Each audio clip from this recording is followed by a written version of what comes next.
এই ঘন জঙ্গলের মাঝখানে আজও লুকিয়ে আছে দ্বিতীয় বিশ্বযুদ্ধের বাস্তব ইতিহাস।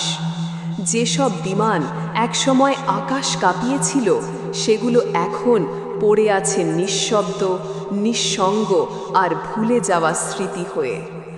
80 বছর ধরে কেউ স্পর্শ করেনি, কেউ ফেরতও আনেনি। পাপুয়া নিউগিনির দূরবর্তী পূর্বাঞ্চলে অবস্থিত কোকোদা এয়ারফিল্ড একসময় দ্বিতীয় বিশ্বযুদ্ধের গুরুত্বপূর্ণ সামরিক ঘাঁটি ছিল। আজ সেখানে দাঁড়িয়ে আছে ইতিহাসের নীরব সাক্ষী। শত শত যুদ্ধবিমান, ভাঙা ডানা, মরিচা ধরা ধাতব দেহ আর অর্ধেক জঙ্গলে ডুবে থাকা স্মৃতি। এই এলাকায় পাওয়া বিমানের বেশিরভাগই 1942 থেকে 1945 সালের মধ্যে ব্যবহৃত হয়েছিল। প্রশান্ত মহাসাগরীয় যুদ্ধে আমেরিকান, জাপানি এবং অস্ট্রেলিয়ান এয়ারফোর্সের বিমানগুলো আকাশে মৃত্যুর ছায়া নিয়ে উড়ত। বোমারু বিমান B-17 flying fortress, B-25 Mitchell এবং ফাইটার বিমান P-38 লাইটনিং জিরো ফাইটার একসময় যুদ্ধের গতিপথ নির্ধারণ করত। কিন্তু যুদ্ধ শেষ হলে অনেক বিমান জ্বালানি ফুরিয়ে, সংঘর্ষে ক্ষতিগ্রস্ত হয়ে বা জরুরি অবতরণ করতে গিয়ে এই জঙ্গলের গভীরে হারিয়ে যায়। সেগুলো আর কখনো উদ্ধার করা হয়নি। 80 বছরের বেশি সময় ধরে ঘন ক্রান্তীয় বন, কাদা, লতাগুল্ম আর আর্দ্র আবহাওয়া বিমানের দেহকে ধীরে ধীরে গ্রাস করেছে।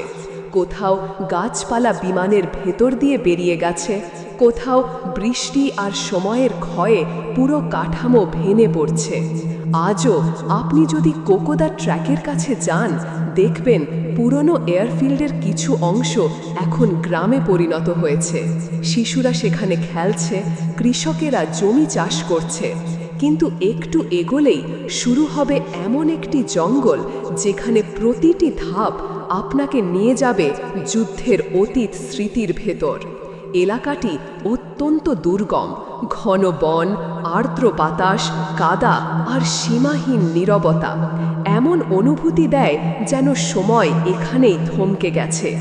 আপনি যখন একটি মরিচা ধরা বিমানের কাছে দাঁড়ান, মনে হয় যেন সেই বিমানের পাইলট আজও ফিরে আসেনি, বরং তার শেষ নিঃশ্বাস এই বনের পাতায় লুকিয়ে আছে।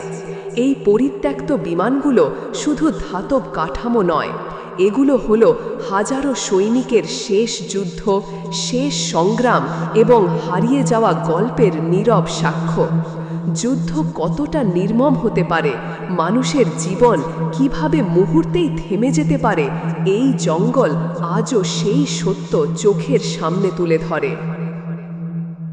আমাদের প্রতিটি ভিডিও আপনাদের জন্যই, তাই কেমন লাগছে সেটা জানাতে ভুলবেন না।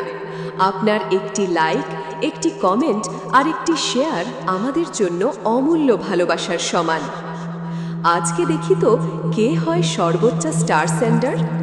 আপনি কি সেই বিশেষ মানুষ যার স্টার আমাদের পরিশ্রমকে আরও আলোকিত করবে? আপনার পাঠানো প্রতিটি স্টার আমাদের জন্য একটি আশীর্বাদের মতো। ধন্যবাদ আপনাদের ভালোবাসা ও পাশে থাকার জন্য। So much more.